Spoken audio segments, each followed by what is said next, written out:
Bonsoir, au sommaire de l'actualité alsacienne ce soir, l'aménagement du quai des Bateliers se poursuit avec la plantation d'arbres.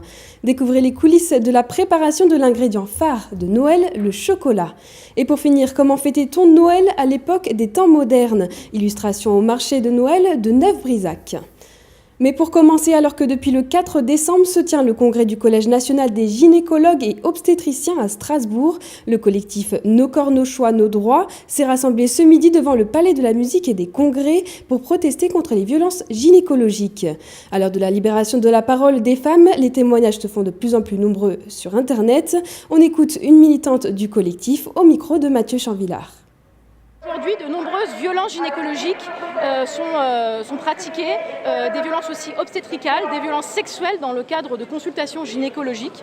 La voix des femmes s'est déployée depuis 2015 sur Internet. On a beaucoup de témoignages de césariennes forcées, d'épisiotomies forcées, de touchés vaginaux et rectaux imposés.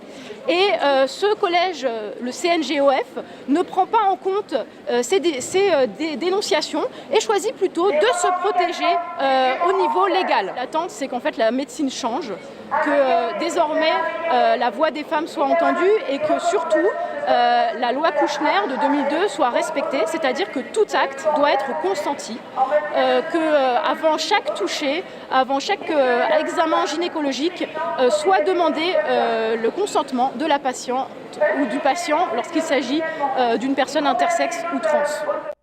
Dans l'actualité de l'Eurométropole, le quai des Bateliers change de couleur. Le gris des pavés laisse place au vert des végétaux. Ce matin, 8 arbres ont été plantés par les enfants du quartier. L'enjeu, sensibiliser la biodiversité dans le quartier à travers des travaux sur la nature. Un temps de plantation perturbé par une dizaine de militants anti-GCO. Et on reste dans la biodiversité en milieu urbain avec la plantation du premier arbre de la future canopée de l'ancienne maison du bâtiment place de Haguenau. Un édifice de 14 étages en cours de réhabilitation qui comptera d'ici fin 2019 75 logements sociaux, des appartements privés et une résidence étudiante. Plus d'explications avec Fanny Kunz.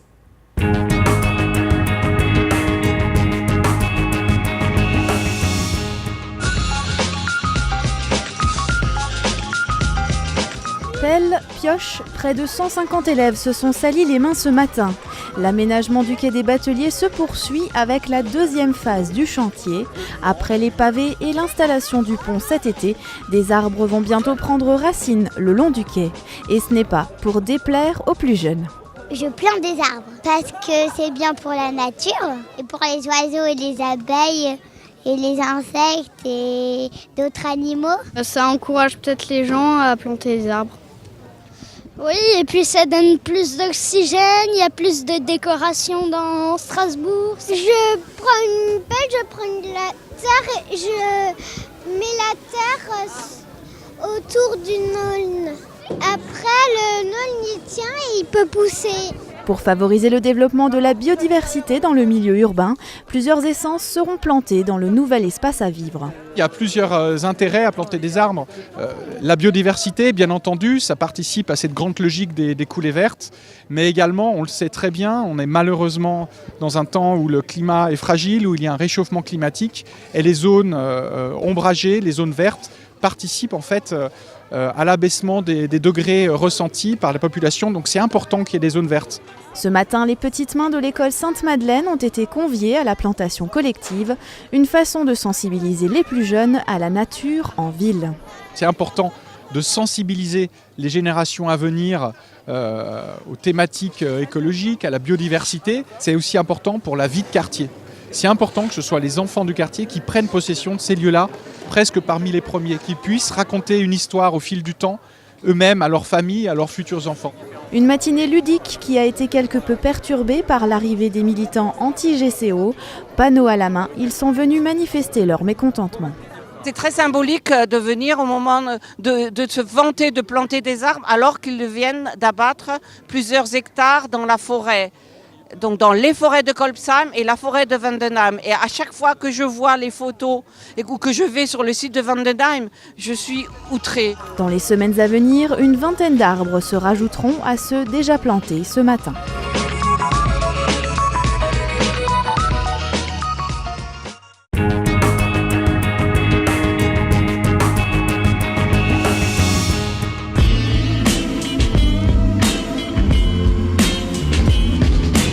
Une vue imprenable sur la cathédrale, les institutions européennes et même au-delà. L'ancienne maison du bâtiment était la vitrine des métiers du bâtiment à Strasbourg et en Alsace.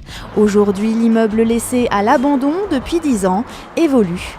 Il est réhabilité pour accueillir d'une part des logements et de l'autre une résidence étudiante et des services dédiés. Une réhabilitation comme celle-là, c'est une renaissance. C'est toujours plus sympa de renaître ou de redonner une seconde chance, peut-être une troisième dans le futur, on ne sait pas, une deuxième chance à un bâtiment. Donc on a un bâtiment qui va être relativement économe, puisque on a également une chaufferie, celle du Wacken, à laquelle on va se raccorder.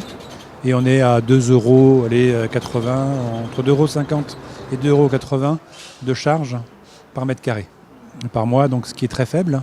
Donc vous voyez qu'on est dans un bâtiment, même s'il a une seconde vie, et bien aujourd'hui il va être extrêmement performant. Une réflexion a également été menée sur le développement du végétal au centre de la tour, avec l'idée de planter non pas un arbre, mais bien toute une forêt sur le toit du bâtiment. Aujourd'hui, le premier arbre prend place sur le toit, qui deviendra bientôt une canopée. Le premier arbre, c'est effectivement c'est l'avenir qui s'ouvre à nous pour justement installer durant l'année prochaine l'ensemble des arbres qui composeront donc la canopée. On est autour d'une 50aine d'arbres qui vont être installés sur le projet, sur la tour, et c'est un enjeu extrêmement fort de pouvoir, à 50 mètres de haut, pouvoir développer le végétal. Ça impose des contraintes techniques extrêmement fortes. On travaille avec les entreprises pour justement vérifier toutes les préconisations techniques et installer durablement le paysage. Le quartier autour de la place de Haguenau et du Wacken se réhabilite depuis plusieurs années. L'idée de cette canopée s'inscrit donc dans une volonté de redonner à l'Eurométropole un peu de verdure. Vous savez qu'il y avait ici un poumon vert, qui a été extrêmement important, grignoté au fur et à mesure du temps. Profitons peut-être de ces opportunités pour en retrouver l'essence même et changer peut-être la physionomie générale de ces espaces qui sont aujourd'hui trop ingrats, en tout cas trop pollués, pour la satisfaction de nos concitoyens. Oui. Avant de voir s'installer ses locataires, la nouvelle maison du bâtiment accueillera pour la rentrée de septembre 2019 les premiers étudiants. Ils découvriront alors un bâtiment éco-responsable et unique en son genre.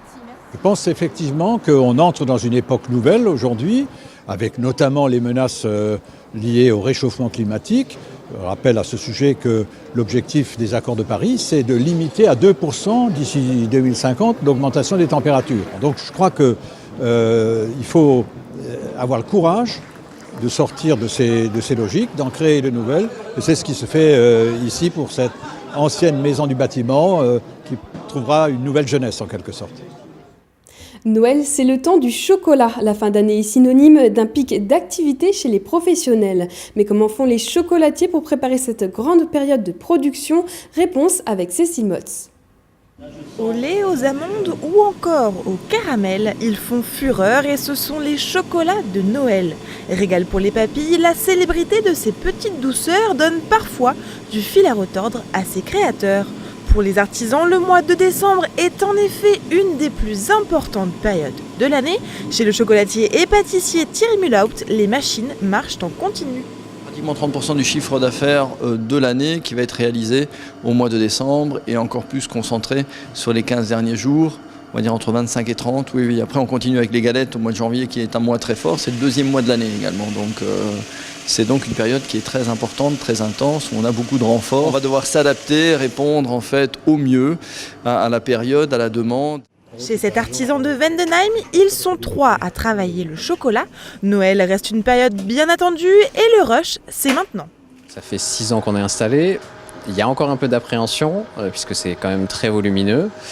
Et après, il y a du plaisir quand même à faire les nouvelles créations. C'est un peu excitant, puisqu'il y a plein de paramètres qu'on ne gère pas, et auxquels il faut s'adapter. Il faut bien organiser en amont, faire des stocks, donc toujours dans l'ordre logique de conservation.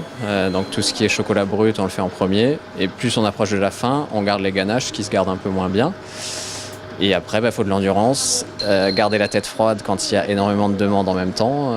Le but pour ces professionnels, anticiper. Les chocolats de Noël sont donc nombreux, au goût whisky, épices ou encore vin chaud.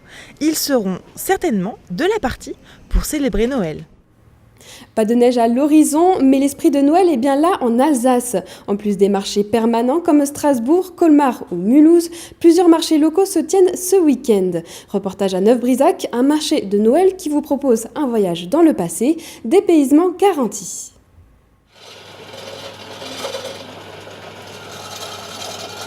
C'était comment Vauban il y a 300 ans ? La réponse se trouve au centre de Neuf-Brisac sur ce petit marché de Noël version 1700. On y croise menuisiers, tisseurs, cuisinières ou encore vanniers, tous en tenue d'époque. Là, je suis en train de préparer un fond rectangulaire pour faire panier à bûche ou même panier rectangulaire. Voilà. Tout ce qui est rectangulaire, on fait les fonds comme ça. René Vosges fabrique des paniers pour le plaisir depuis qu'il est retraité. Voilà 5 ans qu'il participe à ce marché de Noël. Notre but, c'est de travailler devant les gens puis de blaguer un petit peu. Ambiance détendue donc, avec pour maître mot le partage. Et à quelques pas du ferronnier, le fabricant de tuyaux d'eau. Juste en face, le sabotier. Et un peu plus loin, le brodeur. Sacré coup de main. Et pourtant, selon l'expert, tout le monde peut se lancer dans la broderie. Il n'y a même pas besoin de savoir lire, il faut savoir compter, c'est tout. Ben oui, parce qu'au moindre dessin, il faut compter les carreaux. Hein. Ah, ça, il faut compter. Là, j'ai fait un cercle. Si je ne compte pas comme il faut, je ne vais pas pouvoir raccorder, là. Hein. Je vais tomber à côté. Pour un retour dans le passé, direction Neuf-Brisac jusqu'à dimanche, 120 exposants seront également présents du côté du marché traditionnel. Place à l'image du jour d'Olivier Anne. Après les t-shirts et les mugs, voilà d'autres cadeaux labellisés Alsace. La plupart des restaurants et hôtels vous proposent des cartes ou bons cadeaux, mais pour avoir un large aperçu, essayez le site veev.alsace, une alternative régionale aux coffrets et autres box nationales. Ici, toutes les prestations proposées sont en Alsace. Et sinon, vous pouvez toujours profiter des offres de Noël de la SIG. Le club phare alsacien vous propose 12 matchs à partir de 89 €.